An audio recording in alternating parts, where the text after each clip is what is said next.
Si tu as déjà été victime d'un problème de floraison dans ton verger des avocatiers, tu dois obligatoirement regarder cette vidéo.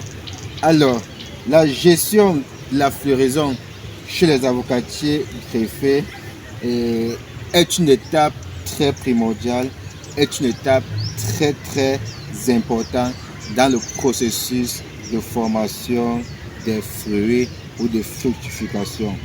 Alors, dans cette nouvelle vidéo, je vais vous donner 4 stratégies pour pouvoir gérer, pour pouvoir maîtriser la floraison dans le domaine des vergers, des avocatiers greffés. Le quatrième élément va être plus essentiel pour vous parce que c'est un élément qui est très important pour la floraison chez les avocatiers greffés. Alors, si tu me découvres pour la première fois, je suis Tego Farnelson, je suis ingénieur agronome. Sur mes différentes pages, je vous parle d'agriculture, des systèmes d'irrigation et des machines utilisées dans le domaine agricole.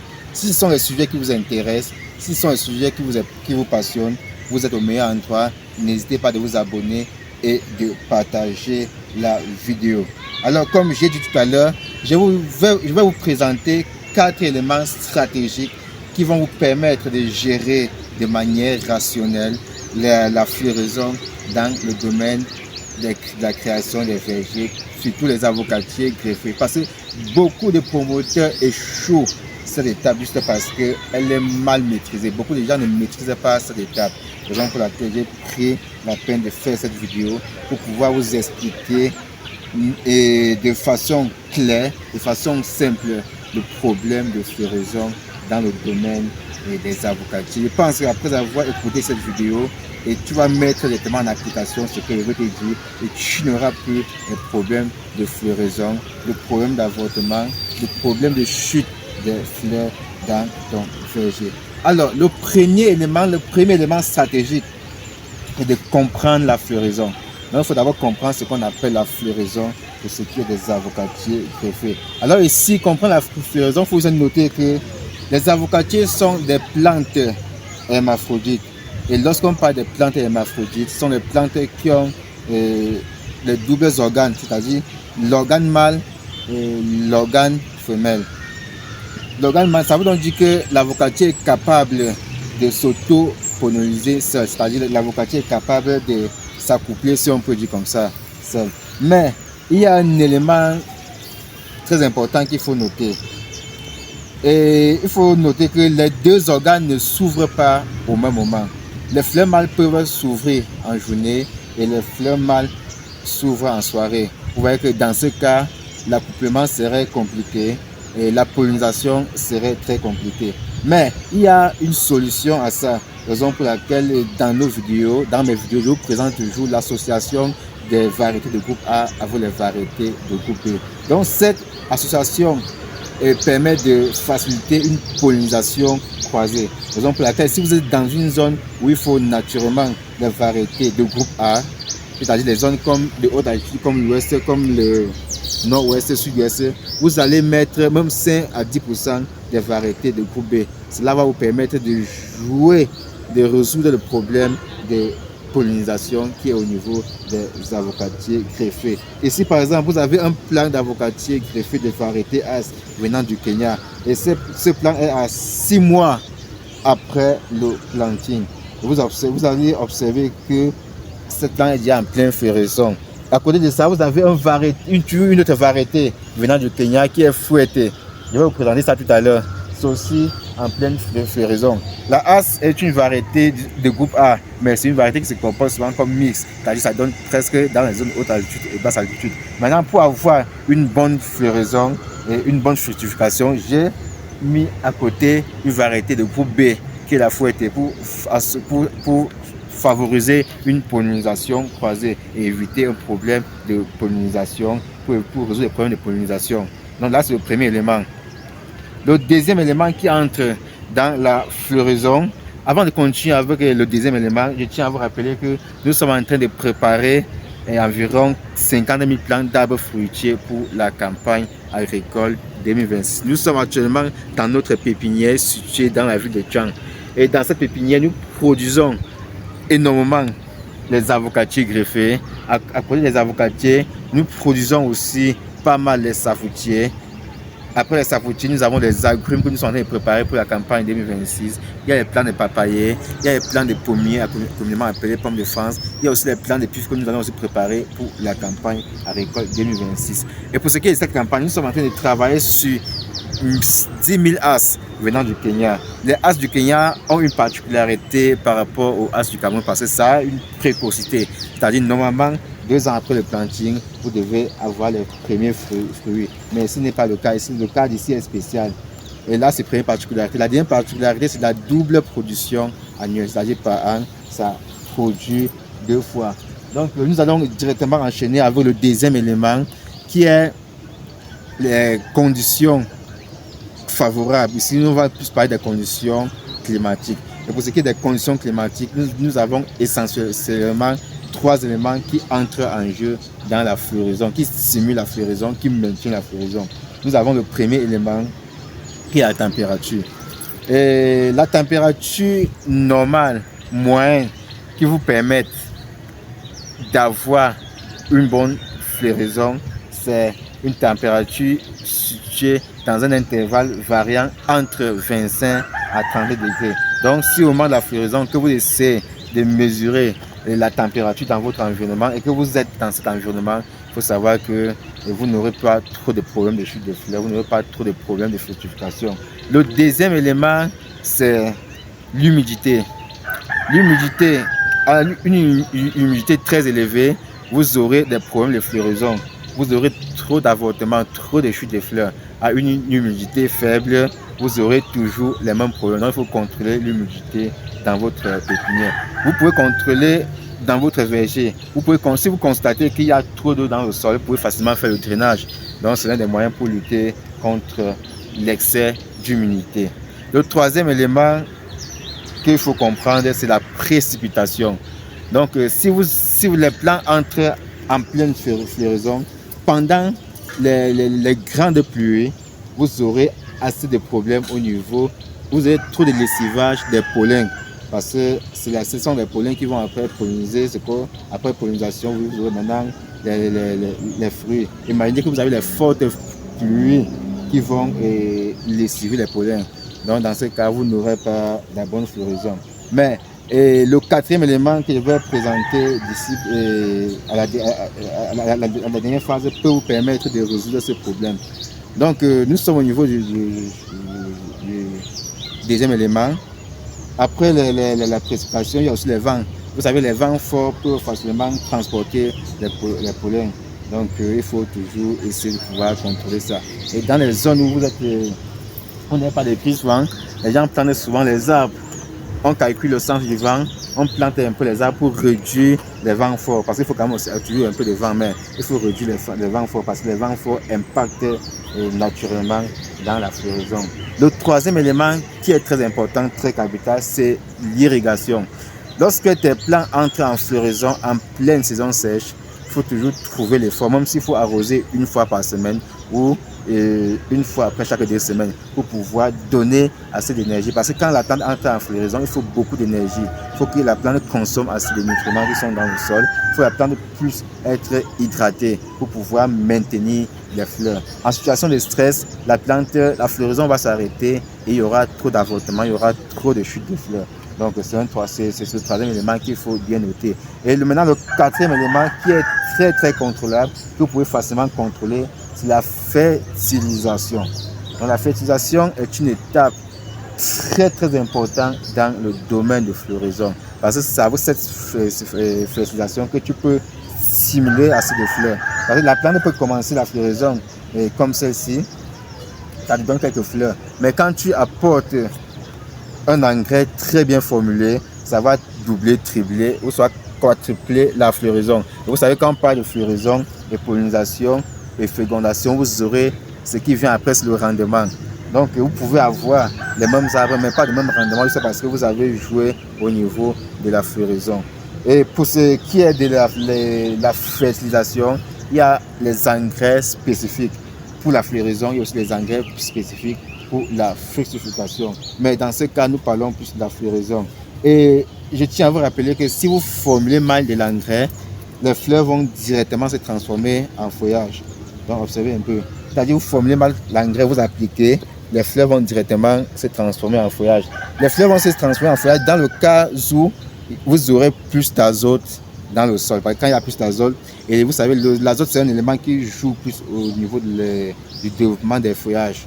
Donc si vous mettez un engrais qui est plus riche en azote, vous aurez, les fleurs vont directement se transformer en feuillage. Ce n'est pas bien. Donc, et pour corriger ça, vous devrez travailler, former un engrais qui est riche en phosphore. Parce que le phosphore, c'est l'élément là qui simule très bien la floraison. Il faut un engrais riche en phosphore et il faut un engrais riche en oligo-éléments. Même si vous ne trouvez pas ça sur le marché, vous pouvez facilement trouver les engrais foliaires qui sont riches en calcium, qui sont riches en bore, magnésium, parce que ce sont les éléments là qui vont entrer en jeu pour que tu puisses avoir une bonne floraison, pour que tu puisses bien avoir une très bonne qualité des fleurs. Quand on parle de qualité des fleurs, on va parler de la qualité des fruits. Donc il faut pouvoir associer tous ces éléments-là pour pouvoir maîtriser et gérer facilement la floraison dans les vergers des avocatiers greffés. Donc ici, j'aime oublier, à côté des engrais minéraux, il faut aussi un engrais organique. Parce que si vous appliquez un engrais organique comme la fiente, comme le lisier de porc, ça va vous permettre à travailler le sol. Et quand le sol est bien aéré, il y aura développement raciné, il y aura absorption des différents éléments nutritifs dans le sol. Donc il faut toujours apporter ces éléments-là pour pouvoir travailler la floraison.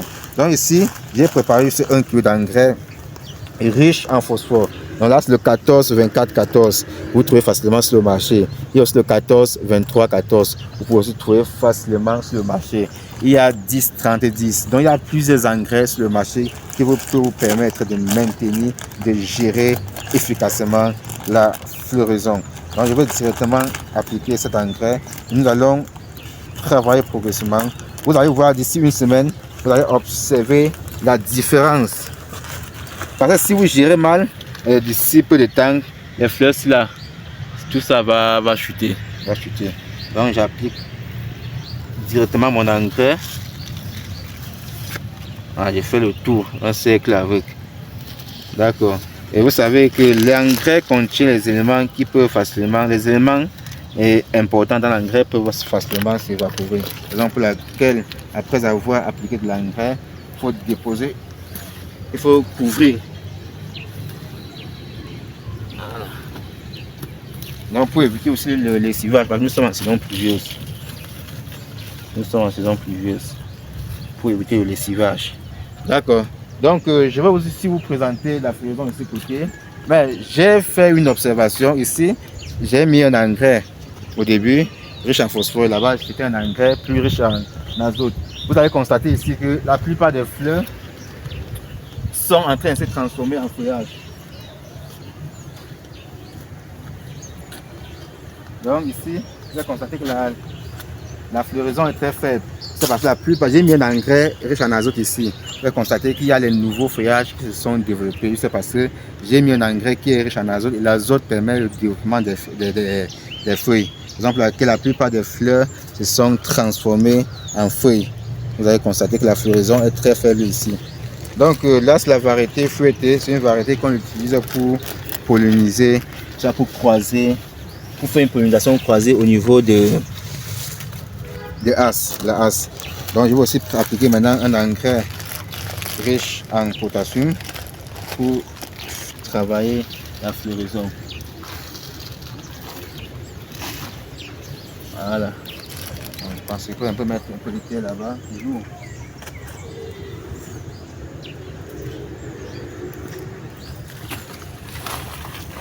Donc ici vous êtes sur le pépiniériste de l'Afrique centrale.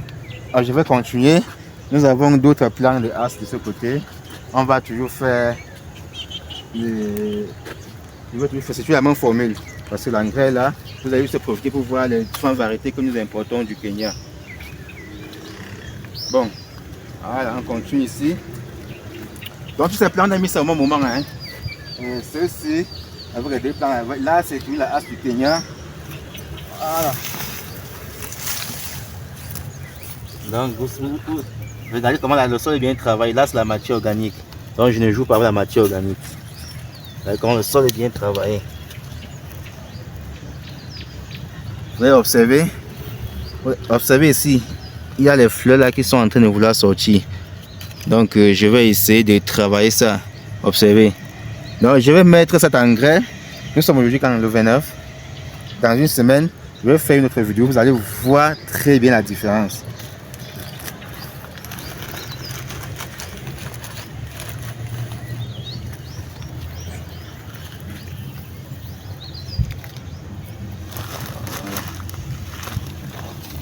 Vous allez voir la différence. Fais un peu les photos là. Ici les photos.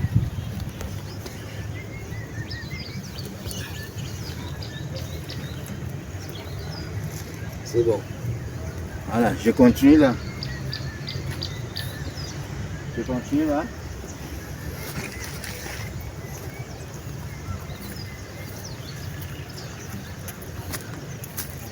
Voilà. Donc ici c'est tout la as. Celle-ci a été très précoce. Donc observez la floraison ici. Et je vous ai fait comprendre tout à l'heure que la as a une double production annuelle. Donc voici sa première production, son premier fruit. Voici maintenant le deuxième. Et cela, voici la deuxième floraison. Donc c'est ça qui va donner la deuxième fruit. Donc je vais encore faire la même formule. J'applique le même engrais. J'applique le même engrais.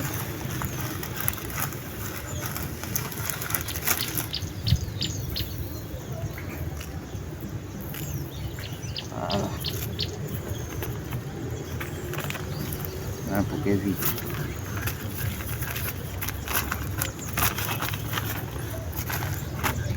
Ça peut donner, donc c'est pas grave. C'est pas grave. Donc nous allons continuer au fond là. J'ai arrêté. De l'autre côté. Mais celui-là quand même c'est le grand.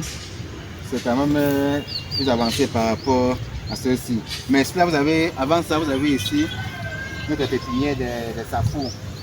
On a produit environ 10 000 safoutiers ici, de très bonne qualité. Donc c'est le meilleur moment pour vous de passer vos différentes commandes pour que nous puissions vous réserver les meilleurs plants, les meilleures qualités de safour venant des différentes pépinières, de nos pépinières. Donc ici vous avez pas mal de plants. Observez la croissance est très bonne. Donc la croissance est ici définie le type de semences que nous avons sélectionné. Ah oui. Donc là c'est une nouvelle pépinière. Cette nouvelle pépinière c'est pour la deuxième campagne.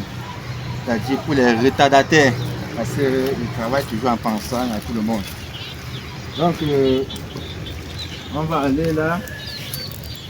On va aller là, vous allez voir l'évolution de notre plan de as. Parce que nous travaillons plus sur du as dans nos différentes pépinières. Mais à côté de as, vous avez d'autres variétés de groupe B qui sont très bien sélectionnées au niveau local ou soit au niveau international. Les bottes 7, les bottes 8, Ixon, Tonnage, Lula, plusieurs variétés. Donc ici, observez la floraison. Donc, viens un peu voir, on va voir. Observez comment les plantes sont en train d'entrer en floraison là. Et donc, on va directement appliquer encore notre engrais pour stimuler la floraison. Donc, pour cela, il faut un peu nettoyer. Il faut juste un peu nettoyer. Là, pour faciliter l'engrais d'entrer dans le sol. Voilà. Je nettoie mon plan.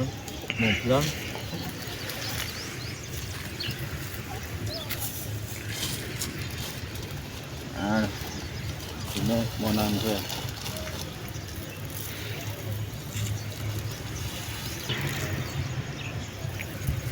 Voilà, c'est bon. Et si la vidéo était intéressante, n'hésite pas à t'abonner et de la partager et de passer ta commande pour ce qui est de la campagne agricole 2026. C'était les pépinières de l'Afrique centrale.